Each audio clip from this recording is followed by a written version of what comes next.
जय हिंद। स्वागत है आप सभी का एक बार फिर से इस YouTube के प्लेटफॉर्म पे। साथियों, नेपाल को एक अंतरिम गवर्नमेंट के रूप में सुशीला कार्की जी मिली हुई हैं। साथियों, इस वीडियो में हम लोग चर्चा करेंगे नेपाल के विद्रोह से लेकर के वहां के गवर्नमेंट के इस्तीफा होने तक, अंतरिम गवर्नमेंट बनने तक। तो साथियों, सबसे पहले ये चर्चा करते हैं कि आखिर नेपाल में ये सब हुआ क्यों।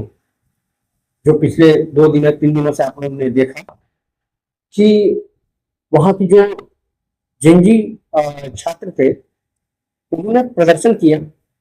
जैसा कि हेडलाइन बना कि सोशल मीडिया के बैन होने पर ये प्रदर्शन हुआ, लेकिन ऐसा नहीं था। उसका असल कारण जो था वो था करप्शन। साथियों, नेपाल में करप्शन इतना बढ़ चुका था कि नेपाल की जनता तरस खा चुकी थी। नेपाल की जनता भूखमरी, बेरोजगारी से बेहाल थी। और नेपाल के जो पॉलिटिकल लीडर्स होते थे, उनके जो बच्चे होते, वे करते क्या थे? वे अच्छे अच्छे ब्रांडेड कपड़ों पहनना, ब्रांडेड ब्रांडेड गाड़ियों में घूमना, वगैरह वगैरह, आलिशान मकान, बंगला, विदेश भ्रमण, ये सब करना। और ये तो मामला तूल तब पकड़ा जब उनके बच्चे विदेशों में भ्रमण करते हुए एक से एक बढ़ करके पहनावा, कपड़ा, आलिशान घर मकान, ये सब सोशल मीडिया पर ट्रेंड करने लग गया। तब वहां की जनता जो है जागरूक हो उठी और उन्होंने देखा कि यहाँ की जनता त्रस्त है, इनको रोजगार नहीं है, बेरोजगारी चरम पे है, भुखमरी चरम पे है। और ये नेता जो है लूट खसोट के अपने बच्चों को विदेशों में पढ़ा रहे हैं, घूम रहे हैं, सुख की जिंदगी जी रहे हैं और जनता त्रस्त है। तो साथियों, ये यही से तूल पकड़ना शुरू किया। और जैसे ही तूल पकड़ा तो लोगों को लगा कि सोशल मीडिया है तो ये जो है आपका फैलेगी बात। तो यहाँ पे क्या हुआ कि सरकार ने सोशल मीडिया को बंद करने का फैसला लिया और ये हवाला देते हुए कि ये अगर रजिस्ट्रेशन कराते हैं नेपाल में तो इनको चालू रखा जाएगा, और जिसमें ये रजिस्ट्रेशन नहीं करा पाए कुछ सारी कंपनी, इनको जो है बैन कर दिया गया। जिसमें एक टिकटॉक है। दूसरा रीजन ये भी था कि टिकटॉक को बैन नहीं किया गया। टिकटॉक ने अपना रजिस्ट्रेशन वहां पे करा रखा है, तो उसको जो है वहां पे बैन नहीं किया। दूसरा कारण ये था कि लोगों को लगा कि इसका झुकाव जो है, यानी कि नेपाल जो है वो चाइना के झुकाव में, या चाइना की ओर झुकाव है उसका, चाइना के फेवर में काम करती है या कर रही है। साथ ही पिछले दिनों आपने देखा कि किस प्रकार से नेपाल की हिंसा इतना उग्र हो गया। उग्र होने का कारण यह था कि जब वहां के जो छात्र प्रोटेस्ट कर रहे थे, जिसको जेनजी बोला गया, वे जब प्रदर्शन कर रहे थे तो वहां की सरकार जो है वो उनपे गोली मारने का आदेश दिया। और गोली एकदम पीक के उनके माथे पर, पीक पॉइंट पे मारा जा रहा था, जिससे वहां के छात्र और भी उग्र हो गए। तो जहां छात्र के प्रदर्शन कम होने के बजाय और लोग घरों से सड़कों पर निकले और काफी वहां पे भीड़ जो है, जो छात्र थे वो उग्र हो गए। और साथियों, इसी क्रम में उन्होंने संसद भवन, सुप्रीम कोर्ट, जो वहां के लीडर्स थे उनके घर वगैरह, ये सभी चीजों को उन्होंने आग लगाना शुरू कर दिया।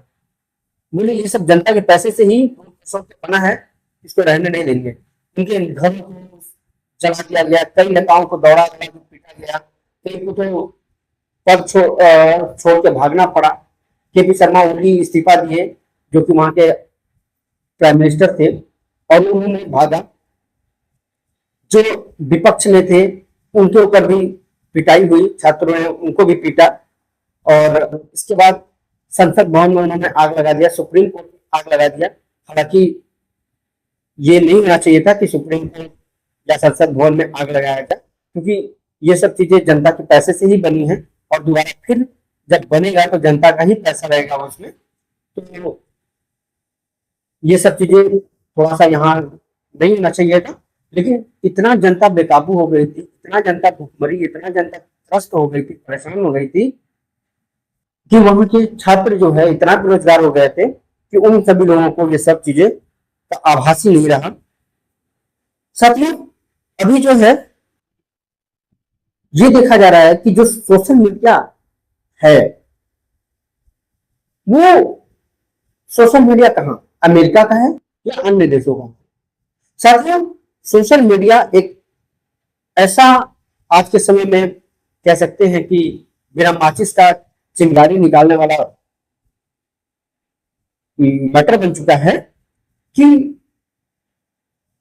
वो लोग अपने देश में या अमेरिका से या कहीं से बैठे बैठे जहां के चाहे वहां की सरकार को गिरा सकते हैं, जहां चाहे वहां भड़का सकते हैं, जहां। तो साथियों, इस क्रम में मेरा ये मानना है कि हम सभी को ये चाहिए, या हमारे यहाँ जो भी इंजीनियर्स हैं, जो भी लोग हैं या गवर्नमेंट है, वो अपने देश में एक सोशल मीडिया अपना प्लेटफॉर्म या अपना जो है जैसे ईमेल का कोई दूसरा वर्जन, ईमेल का कोई दूसरा अपना जो कि भारतीय हो, इसको लाना चाहिए। अन्यथा ये लोग जो है ना बिना माचिस के आपके देश में आग लगाने के लिए ये लोग काफी है। तो ये सब होना चाहिए कि हमें अपने मीडिया, अपने सोशल मीडिया प्लेटफॉर्म के ऊपर ध्यान देना चाहिए। अन्यथा ये लोगों पे कोई भरोसा नहीं है कि क्या करते हैं ये लोग। आप जैसे पिछले दिनों में आपने श्रीलंका का हाल देख ही चुके हैं, हम लोग के पड़ोसी देश बांग्लादेश का हाल वही हुआ, नेपाल का हाल हो गया। तो साथियों, इसमें यह है कि हमें उनके रिप्लेस, उनका सोशल मीडिया रिप्लेस करना बहुत जरूरी है। साथियों, अंत में ये कहना चाहते हैं कि अभी जो है नेपाल को एक अंतरिम गवर्नमेंट के रूप में सुशीला कार्की जी मिली हुई है, जिनका संबंध भारत से भी रहा है, भारत के बीएचयू से उन्होंने पढ़ा हुआ है। तो अब देखने वाली बात यह है कि वो किस प्रकार से फैसले लेती हैं, उनका भारत के साथ कैसा रवैया रहता है, कैसा संबंध रहता है। तो ये आने वाले समय में देखा जाएगा। बाकी आपकी क्या राय है, आप कमेंट बॉक्स में हमें बता सकते हैं, अपनी राय साझा कर सकते हैं। जय हिंद, जय भारत।